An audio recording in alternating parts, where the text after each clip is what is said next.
must stand on your mark. If you do not stand on your mark, you will not get confirmed. Ready, set, go. Thanks for that, Howard. Thank you. Mayor and Alan.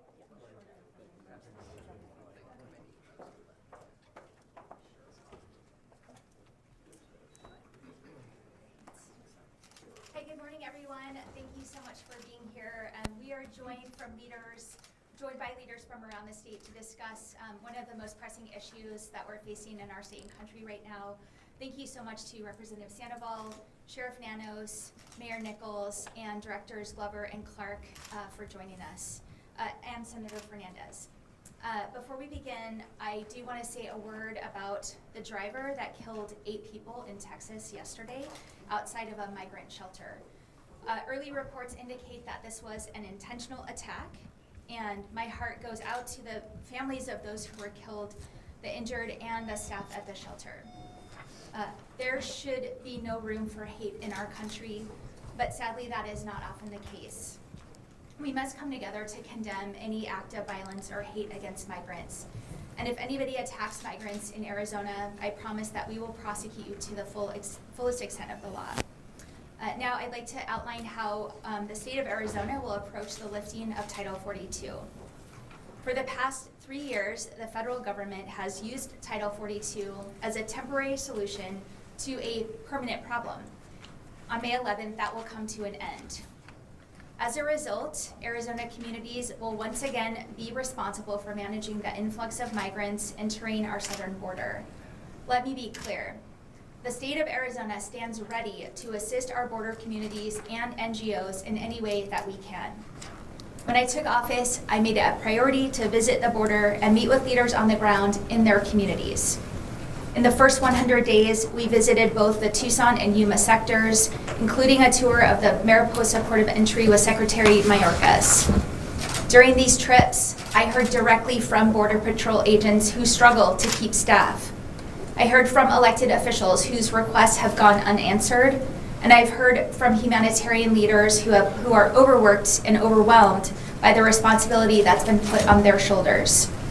Now, with Title 42 set to expire, I'm afraid these challenges will only get worse. And I'm afraid the federal government is unprepared to meet the demands of the expected influx. That's why today I'm announcing the state of Arizona's Title 42 preparedness approach. Our 5-point approach is based on what we heard directly from these communities and is focused on public safety and humanitarian support. Additionally, our approach will use the state tools we have at our disposal to help border communities. We'll use all the state tools we have. Let me be clear, I will not politicize the border. I will not prioritize headlines and political stunts.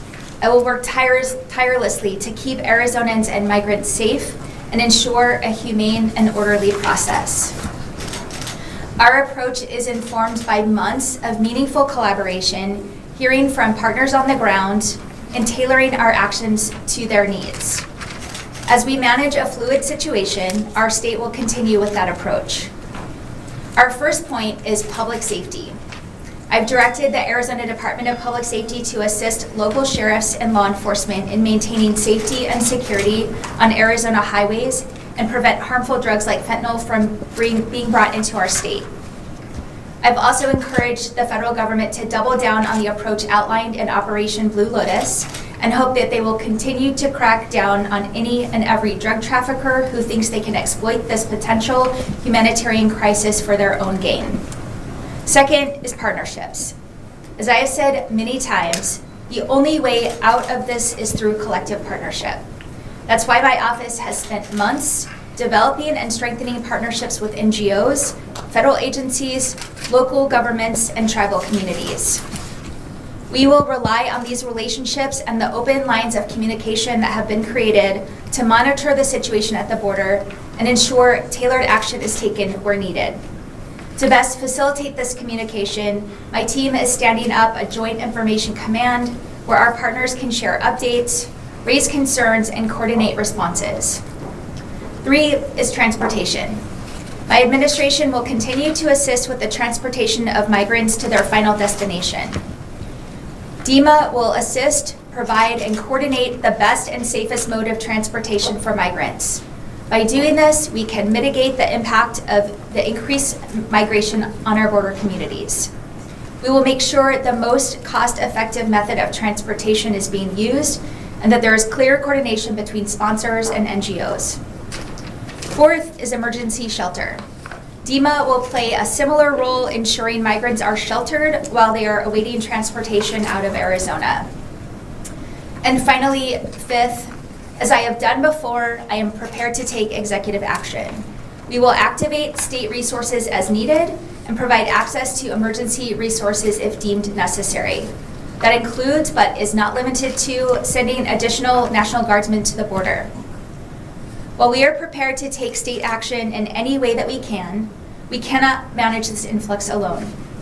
Without much more robust action from the federal government, the current situation will only get worse. I've sent letters to President Biden and Secretary Mayorkas outlining specific actions that need to be taken. As of today, we have not received an adequate response. We will continue to relentlessly pressure the federal government until we truly get the resources we need to manage the expected influx. I want to express my gratitude to law enforcement, local elected leaders, and humanitarian organizations for their dedicated service to their communities. In particular, I want to thank Amanda Aguirre, Teresa Cavendish, Diego Lopez, Beth Strano, Gretchen Lopez, and the numerous NGO staff, city and county leaders who have been working tirelessly to tackle this issue. Although they couldn't join us today, I want to thank them for all of their hard work. The state of Arizona is ready to provide support during what will undoubtedly be a challenging period. And with that, I'm going to turn it over to Yuma Mayor Douglas Nichols. Thank you, Governor, and good morning. I'd like to thank the Governor for bringing us together today to talk about these next steps, but also for her proactive nature. Before she got in office in December, her and I had an extensive conversation about the border, the migrant status in Yuma specifically, and the need for her to come to see the border, which she expressed a strong desire to do very soon. Sooner than later was her words. And within 100 days, in March, she did come to Yuma. She saw the border firsthand. She saw the process at which migrants are humanely handled, and the situation was currently, at that time, under control. And we brought together the local leaders to have a roundtable to discuss the different perspectives people had. And it all came down to this. This is a national issue, and the federal government leadership has failed to make good on this national issue. Time and time again, communities like Yuma step up. They step up to do great things, to make sure people are taken care of. But this task is going to be too great. It's going to be greater than anything we have seen in the past. The influx has already begun. About a month ago, we had 300 people a day crossing the border in the Yuma sector. 2 weeks after that, we had 600. Yesterday, we had 1,000 people a day cross just this Sunday. And this morning at 8 o'clock, there was already 500 people that have crossed into the Yuma sector. This is not stopping anytime soon. And it's very troubling. And the governor has set up these systems in order to help make sure that our border communities can remain safe places to live, that they're not negatively impacted by this negative national discussion about an unsafe border. And her prioritization of transportation is extremely important. In Yuma, there are very limited options for general commercial transportation, and so to have the government step in is a necessary step. Unfortunately, it's the state government and not the federal government. My top priority every day is the citizens of Yuma. And in this crisis, what's good for the citizens of Yuma are also good for the state and the citizens of Arizona. I'd like to turn it over now to Representative Sandoval.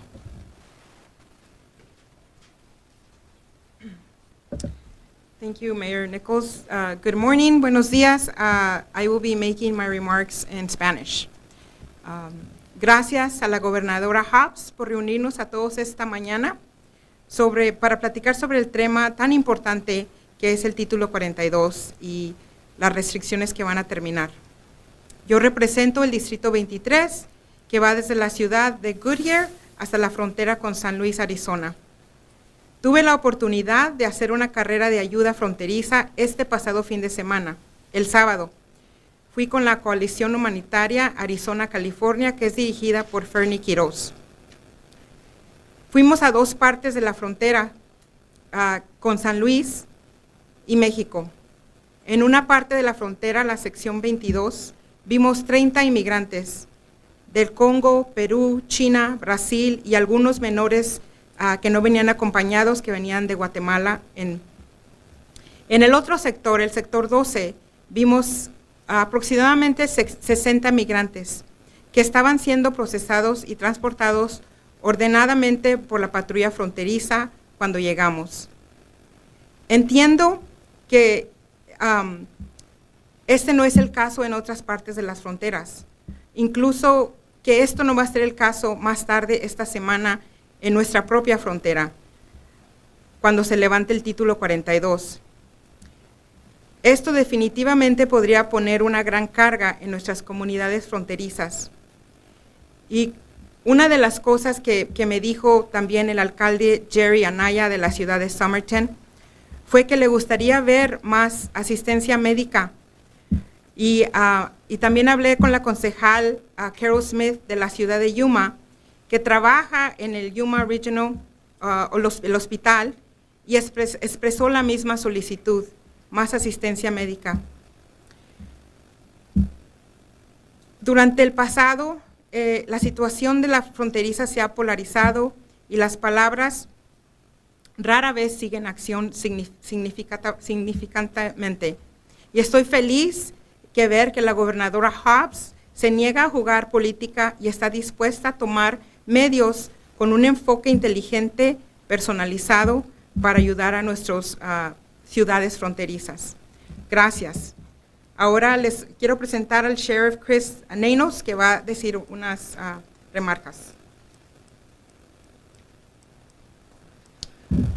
Good morning. Thank you. Thank you for being here, and Governor Hobbs, thank you for having me. This is an opportunity I take great, not just pride, but take quite seriously. I was born and raised on the border, and I know too well the sufferings that go on both sides of that border. I will just say this simply, that I've said all along, this is a federal government problem. And for the state to have to take it on, for each county to have to take it on without funding, without any resources, without any housing or food or health care for these migrants, that's just not right. And to put that burden on the counties hurts me specifically, hurts my team specifically, because those funds could go to hiring more deputies, to hiring more corrections officers, to giving those raises that are needed greatly by my team and others out there in the communities. So it does impact us in a way that's not just financial, but more importantly, humanitarian. We all know that we could put all the uniforms you want on that border. We can put the sheriffs, highway patrol, our border patrol agents, 1,500 troops from the federal government. But we also know that's not the solution. The solution lies in the halls of Congress in Washington, D.C. And I think we all are getting a little tired of the partisan politics on such critical issues as gun violence, immigration, you name it. It's time that we hold those we elect to office accountable, that we make them stand up and do something, make an effort to reach across that aisle and get things done. Governor Hobbs, I thank you for not just your pragmatic response, but more so for your humanitarian belief that this is a humanitarian issue and we need to deal with it as such. So thank you for having me. Thank you for giving me this opportunity. Director Glover, please, if you would. Good morning. First, I want to start off by thanking Governor Hobbs and our elected officials that are here today. It shows that we're unified in our message and unified and the support of being able to address this issue, as well as being able to protect and be able to provide safety for our Arizona community. And that's of the most importance, obviously, to me. The Department of Public Safety is an agency that's here to assist, to be able to provide that overall protection and to provide that assistance that's needed for the border, for our communities and for the counties, and to help and assist the sheriffs in some of the requests and the search and rescue missions and the various standpoints that they need our assistance. We are there for them. We have their back. And so just want to say that this is, something that nobody can do alone. It takes a complete community effort to be able to do this. And I believe that that's why we're all here today is to show that it takes an effort for everybody to come together to address this issue. Again, it's something that is a federal issue, but we're here and we have a plan to support our community to be able to address this issue, and I think that that's what's most important. Again, the Department of Public Safety is here to assist and provide what's needed for our overall response.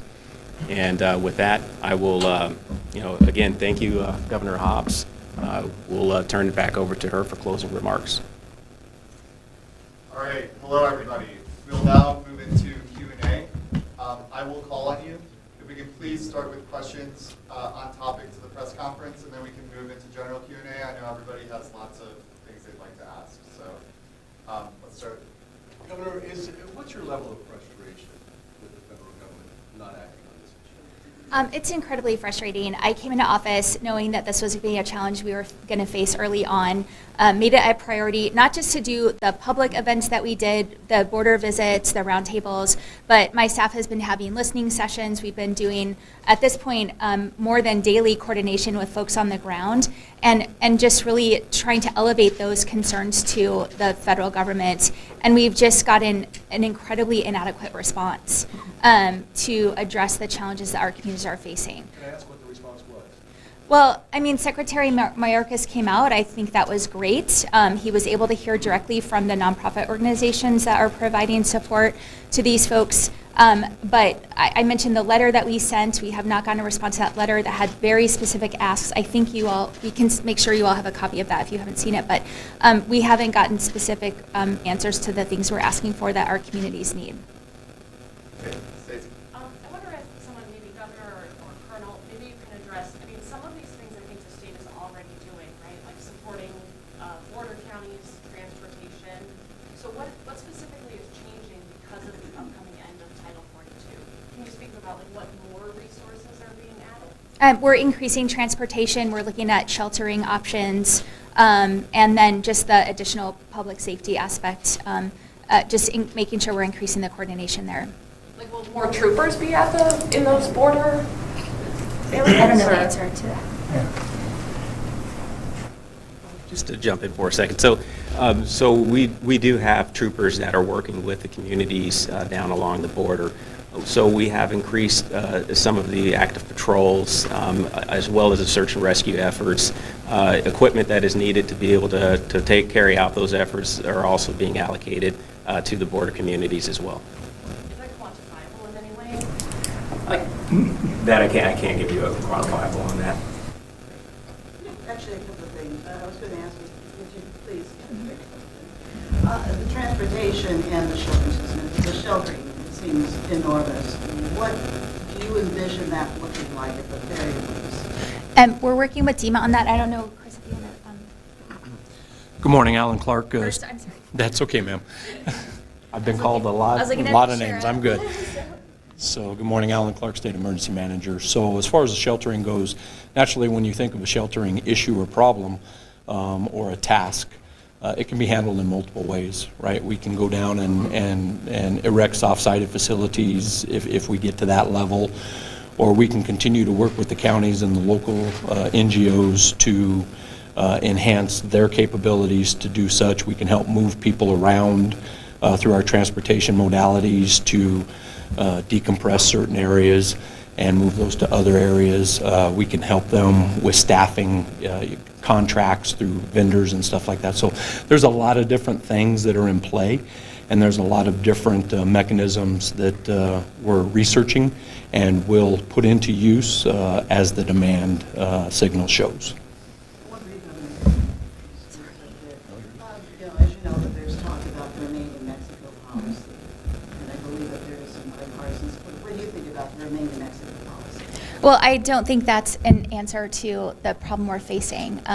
There is no question that the lifting of Title 42 on Thursday is going to increase the flow of migrants, legal migrants into the United States. And so that's what we're focused on right now, is addressing that immediate need and how we can respond to that. Let me start with you, Governor. I appreciate all you're saying. Where's the money for all this going to come from? You know, heck, we haven't even settled on a supplemental budget. How much is all this going to cost? Well, I don't have specific dollar figures. I know that we are looking for resources everywhere they're available. One of the specific asks we had from the feds was finalizing the shelter, the new FEMA shelter program, which is probably going to be a cost reimbursement situation, but they don't even have that finalized yet so that's, adding to the frustration. There was money appropriated in last year's budget. That's what's being utilized for the transportation. And there's funding remaining there. Okay, let me ask Director Glover, sort of related question. Come on back to the mic. Sure. You speak back there, it doesn't matter. It doesn't count. You mentioned increased patrols and everything else. DPS has a finite number of sworn officers. Given what additional you're going to be doing, what is not going to get done? Are some roads just not going to be patrolled at night? Are some areas, down, I used to be down Division 9, down Sierra Vista. I mean, what's going to fall off the table here? So it's not going to impact our patrols in other areas. What we're doing is just increasing the patrols and how we're actually managing the resources, especially those related to maybe specialty units being able to be available to also assist in that area. So it doesn't take away from the actual active patrols in some of the areas that we're concerned with in terms of high fatality type collision areas. Those are areas that are still being actively monitored and patrolled as well. Question for the governor and then for Mayor Nichols. Governor, transportation, does that include transporting migrants out of the state? Just as you think you're still doing this. Yeah, we're doing that. So where are they going to go? How much more is that going to cost? That's been an ongoing effort, and we are connecting them with where they have support and sponsors, whatever their final destination is. And we've changed the program from the prior administration to make sure that we're getting folks there as efficiently as possible. I think before there were just buses going to Washington, D.C., and we're focused on getting them where they need to go. And how many troops is Arizona receiving? It's a small number. Do you remember? We'll get Yeah. we'll get it back to you. You don't know. We do. I just don't remember it.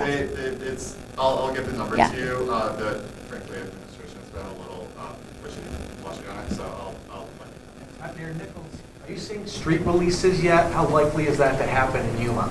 We have not seen street releases yet, but at the 1,000 person a day pace, and that ever increasing, it only takes a few solid weeks of that before we're out, and it could be sooner than that. It depends on how quickly DHS can decompress from the Yuma sector.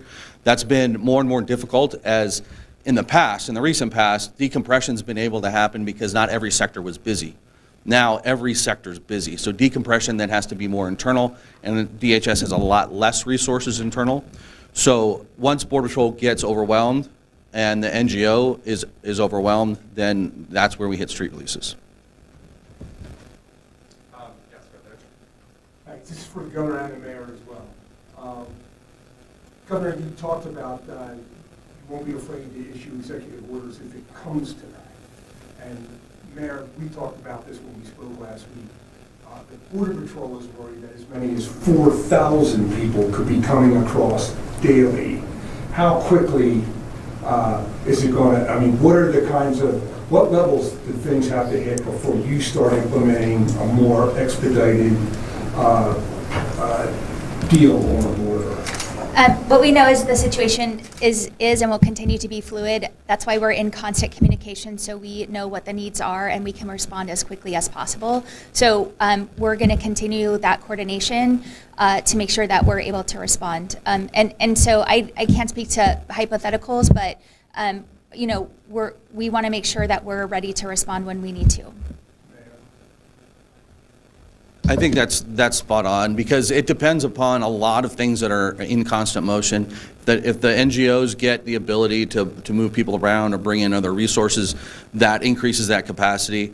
Where we were when I declared my local emergency a year and a half ago in December of 2021, we had people weren't being released to the street, they just weren't being picked up because the system was overwhelmed. That would probably be more likely where we'll head if we hit that 4,000 number. So what does that mean for your city? If 4,000 people are just there and it exponentially adds on? Well, that's definitely the scenarios we're running through. We've never seen anywhere close to this, and so we're trying to figure out exactly that answer. I wish I had the answers, and if anybody does, I'm open, but this is uncharted territory, and so we're looking for all the answers we can, definitely pushing on the federal government, but with the governor's plan, that helps to at least know we have a backstop here within our state. Governor, a couple of questions. First, I'd like to get some more details on the transportation aspect. Is this just going to be asylum seekers like Governor Ducey was doing last year? Is this going to be all migrants, regardless of status, to other parts of the country? It's legal migrants, but I don't know if you want to speak more to that. Certainly. So, you know, when you look at this as a humanitarian effort, so we're looking at anybody coming across the border that needs help, we're going to try to help. We will take them, as the governor has pointed out, and it was actually her agenda item and pressing that, yes, last year we were moving people to Washington, D.C.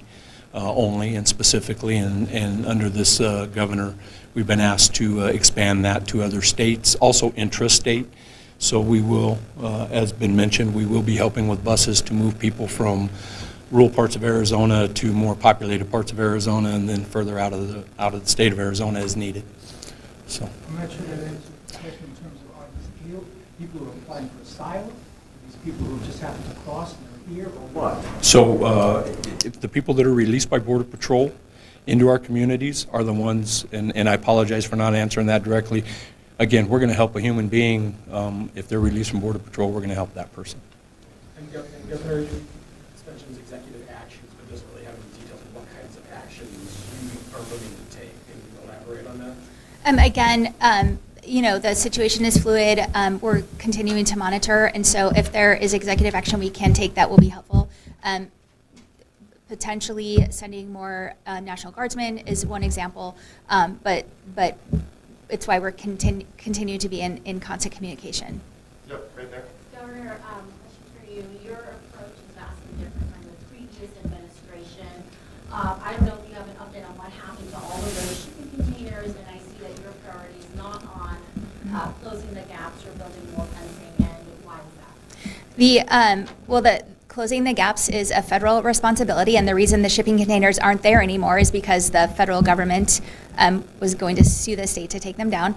So they're down now, and we own them, and they're sitting in storage, and we're working on plans to repurpose them for things like housing and other ways they can be utilized to address other problems we're facing. How much money was spent on that project that is it potentially wasted? It was a lot of money. I can get you that information, just shooting it out. Yes, Sheriff, you've been very vocal about the staffing shortages and challenges that your own department is facing. How are you guys fighting as far as it relates to the county? Well, we work closely with our Border Patrol agents and always have. I think Colonel Glover would say the same. You know, law enforcement's always worked together, particularly on the streets where it needs to be happening, and that won't change. But Chief Modlin, who directs the Tucson sector, the largest Border Patrol sector, I think he has over 5,000 agents. A big job. We talk weekly We talk daily. Whatever needs to be done, we'll help him. He helps us. But the one thing we're both very clear on, I do not want to be doing his job, nor should I, and he doesn't want to do our job, nor should he. This is really, to me, our federal government needs to figure it out. It's ironic to me how you can sit there and try to deal with those who are outside our walls, outside our borders, and yet you can't even come up with something as simple to deal with those who are already here, our dreamers. What is, I don't know, I give up. I don't know what's going on in Washington, but I'd challenge them, I'd ask you to do the same. Let's get some legislation that actually reforms our immigration process so that these who do want to come here lawfully can actually do so in less than 10, 20 years. You all had mentioned sending National Guardsmen to the border. How many do you anticipate sending, and can you elaborate on what their role would be? No, I can't. It's a tool we'll use if we need to, based on what's happening on the ground. So it's an option we have, but we haven't committed anything specific yet, and don't plan to until we know for sure if that's something that's needed. Governor? Oh, hi. So there are 5 bullet points here, 5 sub-headlines: public safety, partnership, transportation, executive action, shelter. You haven't been able to provide any numbers about public safety, about how many troopers or new officers are going to the border, no numbers on how many new buses we're sending out of state, no details on executive action. Can you tell us anything about the shelters? How much emergency funding is available? How many beds are we going to need? How quickly can we get those up? So we don't know the numbers. Because we don't know the numbers. We don't know what the need is actually going to be. We're dealing a lot with speculation. There's going to be this many additional folks coming through. We know that today the shelters in Tucson are at capacity, and we're on Monday, and this is going to increase on Thursday. So we are going to respond to the need that is on the ground. But you've got to have some projections, some kind of goals at least. How much would you like to put into this if you could? I don't know if you have more specifics on shelter. No, ma'am. You addressed it, and again, one of the things it's going to sound like I'm skirting your question or skirting it, but I'm not. The bottom line is we don't know. We don't know what those numbers are going to be. If we had unlimited pots of money and unlimited resources, then we would say that we would use unlimited pots of money and unlimited resources. But we don't know exactly what that is. Remember, every incident or disaster or crisis starts at the local level. So we are partnering with the local level, who is trying to manage, who then is going to the county, and they're trying to manage, and then we're partnering with them. So the bed availability and all these numbers that you hear about are from the NGO and the county level right now, and we're in constant contact with them. But until we have exact numbers, we don't know what is exactly going to be needed, sir. Sorry. And Governor, are you going to be asking for any, we're doing a budget right now. Are you going to be asking for any supplemental appropriation? I mean, we're allegedly passing budget in the next week or so. What are you asking for to fulfill these goals? Yeah, let me just touch on the shelter. We know there's going to be additional federal resources coming from the Shelter Services Program. There's actually a very large pot of money, and one of our specific asks in the letter was to focus those resources on the border communities. Right now, we're in competition with all of the states for that funding, so that's one of our specific asks. That's going to be reimbursed, as far as we know. So we're gonna be relying heavily on that source of funding. And aside from that, you will see increased homeless funding in the budget. I will tell you that's not, the intent isn't necessarily to be used on this shelter. We shouldn't have Arizonans paying for something that's a federal government responsibility, and that's what our priority is going to be. All right, guys, let's open it up to broader questions. I know everybody has a lot of Governor, things to now, get to. not So real can we, hold on, please. Howie, you have an additional? I'm still wounded, so I'm sorry. taking a little disinterested. Okay. Governor, when when you did your State of the State, and when you did your budget, you said, we are going to end the expanded voucher program, the expanded ESA. We're going to repurpose the money. Everything I can determine is you didn't get that. What went wrong? I mean, why are we still going to continue to have unlimited vouchers of hundreds of millions of dollars a year? I think that we can agree that the voucher program is a drain on resources that should be directed at public education. But I didn't say we're going to end it. It is a goal, certainly. We put that in our executive budget as the goal, knowing that we would be in a place where we were going to have to negotiate. That's what we're doing. So are we going to continue that? Others will have questions. Real simple, is enrollment going to continue to be unlimited? I'm not going to negotiate the budget here. Governor, right here, please. Matt, real talk and show with you. May 11th is going to be the deadline, as we all know. And I was wondering, what is your bucket list? Like, after this is what's happening with Biden, have they been cooperative with you, with your administration, with them? I know you're both Democrats, but at the end of the day, sometimes we have to agree to disagree. Are you having a smooth sailing with them? And my second question is, so congratulations, Jeffrey, probably on your new job as a colonel.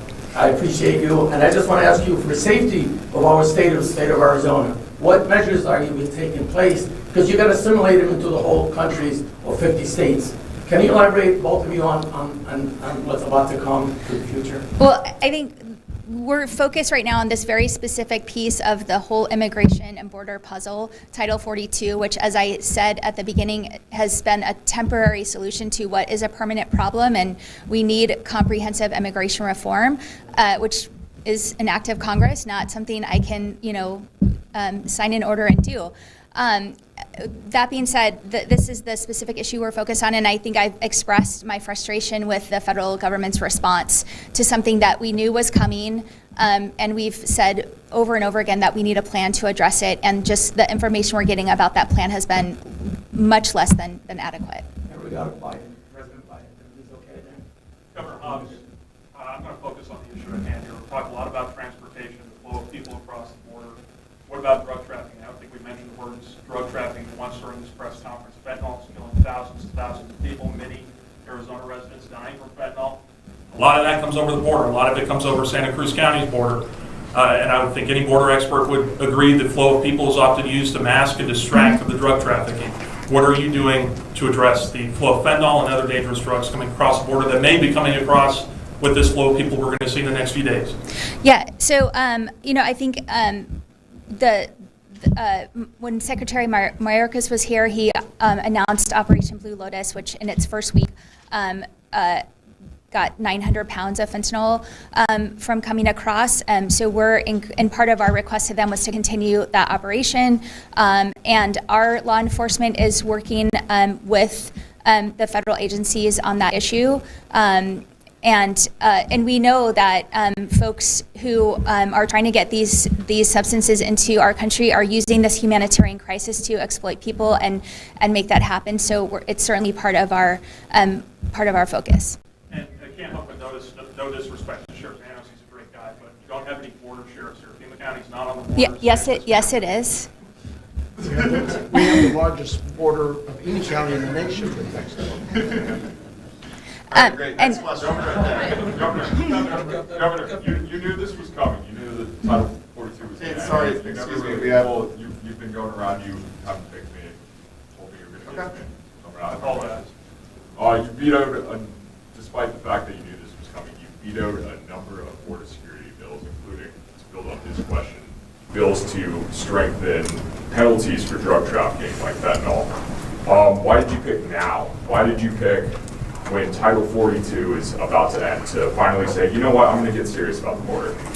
Thanks for asking that question. This certainly is not the first action we've taken on Title 42.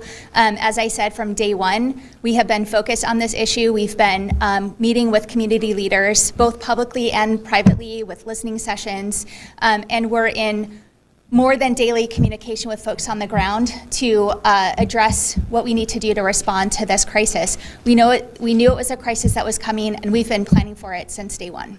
Why not use Arizona State power Bills to? to be introduced Public this knowledge. afternoon. Can you talk about your office's role in negotiating those proposals, and are you satisfied that what's coming later this afternoon would get your signature if it needed on your desk? We've been meeting with Republican leadership and Democratic leadership for a couple months now to negotiate what you'll see in the bills that are introduced this afternoon. I knew from day one that to get a budget over the finish line, it had to be bipartisan. We are going to have to give some things up. The Republicans are going to have to give some things up, and I think you'll see that in the bills that come out this afternoon. All right, everybody, we're going to do a last question. Can somebody speak to how many Arizona Guard soldiers are at the border now? Like, we talked about adding more, but how many are there now?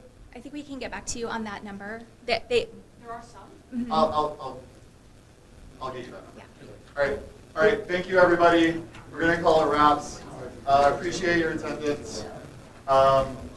Please be in touch with either myself or the team if you have any follow-ups, further questions. I know there's a few things where we said we'd get back to you. But your schedule on the podium says you have till 11. All right, thank you all.